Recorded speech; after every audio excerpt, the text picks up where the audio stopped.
اللہ کے ایک کن میں اتنی تاثیر ہے کہ آج قریب 14 ارب سال گزرنے کے باوجود ہماری یہ پوری کائنات فیکون کے عمل سے گزر رہی ہے۔ کسی قسمت میں کن سے فیکون تک کا سفر بہت محدود اور مختصر ہے، اور کسی کے لیے یہ فیکون بہت لامحدود اور لمبا ہے۔ ہم انسان اللہ سے کن کہنے کی التجا اور دعا تو کرتے ہیں، لیکن اس کن کے نتیجے میں فیکون کے عمل سے گزرتے وقت مشکل مرحلوں کو جھیلنے کے لیے تیار نہیں ہوتے۔ اللہ کا کن جب فیکون کے مرحلوں سے گزر رہا ہوتا ہے تو وہ چند کلومیٹر دور کنویں میں موجود یوسف علیہ السلام کی خوشبو یعقوب علیہ السلام تک پہنچنے سے روک دیتا ہے۔ لیکن جب فیکون کا عمل پورا ہو جاتا ہے تو سینکڑوں میل دور یوسف علیہ السلام کا قمیص مصر سے چلتا ہے تو اللہ تعالیٰ کنعان کے صحرا کو یوسف علیہ السلام کی خوشبو سے مہکا دیتے ہیں، اور یعقوب علیہ السلام چیخ پڑتے ہیں کہ تم مجھے سٹیایا ہوا نہ کہو، مجھے یوسف علیہ السلام کی خوشبو آ رہی ہے۔ ایک بیج میں بھی اللہ نے فیکون سے گزرنے کی صلاحیت رکھی ہے، لیکن شرط یہ ہے کہ وہ زمین کی تاریکی میں جا کر خود کو فنا کرنے کی ہمت و حوصلہ پیدا کرے، تب ہی وہ تناور اور پھلدار درخت بن سکتا ہے۔ فیکون کا سفر جتنا کٹھن اور لمبا ہو اتنا ہی اس عمل میں نکھار آ سکتا ہے۔ یوسف علیہ السلام کا کنویں میں پھینکنے سے لے کر مصر کے بازار میں بکنے اور زلیخا کے ورغلانے تک سب فیکون کا سفر ہے۔ جب یعقوب علیہ السلام کا کنعان میں بیٹھ کر مصر میں موجود یوسف علیہ السلام کی قمیص کی بو سونگھنا فیکون کا نقطۂ انتہا ہے۔ موسیٰ علیہ السلام کا دریا میں پھینکا جانا اور فرعون کے دربار میں آسیہ کے ہاتھوں پرورش پانا فیکون کا عمل ہے۔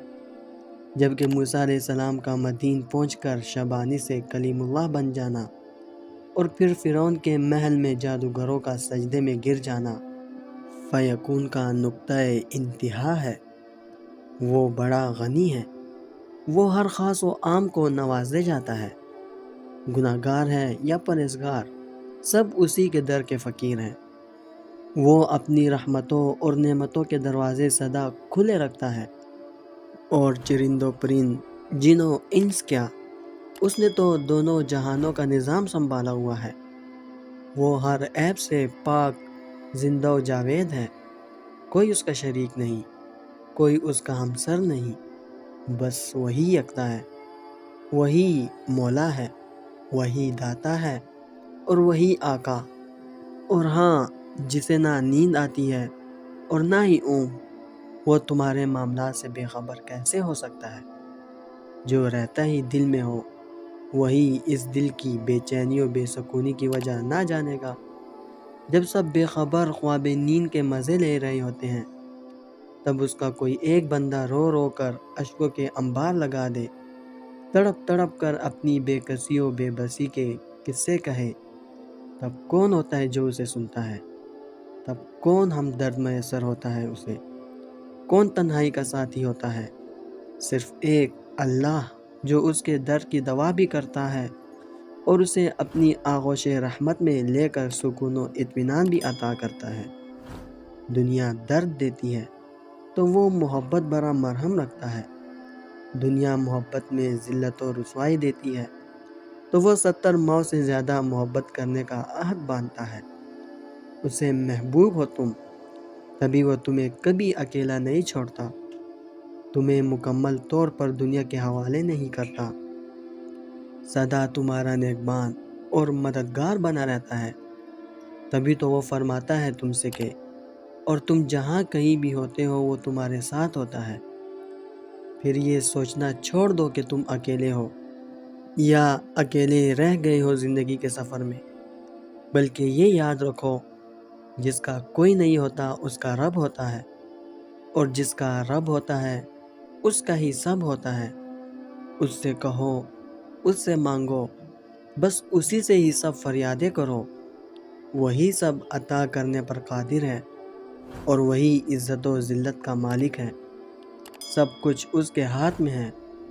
وہ چاہے تو پلک جھپکتے ہی سب بگڑے کام سنوار دے، وہ چاہے تو صبر و ضبط کے رنگوں سے آشنا کر دے، وہ چاہے تو ادھوری کہانیوں کو مکمل کر دے، وہ چاہے تو نئے سرے سے آغاز کر دے۔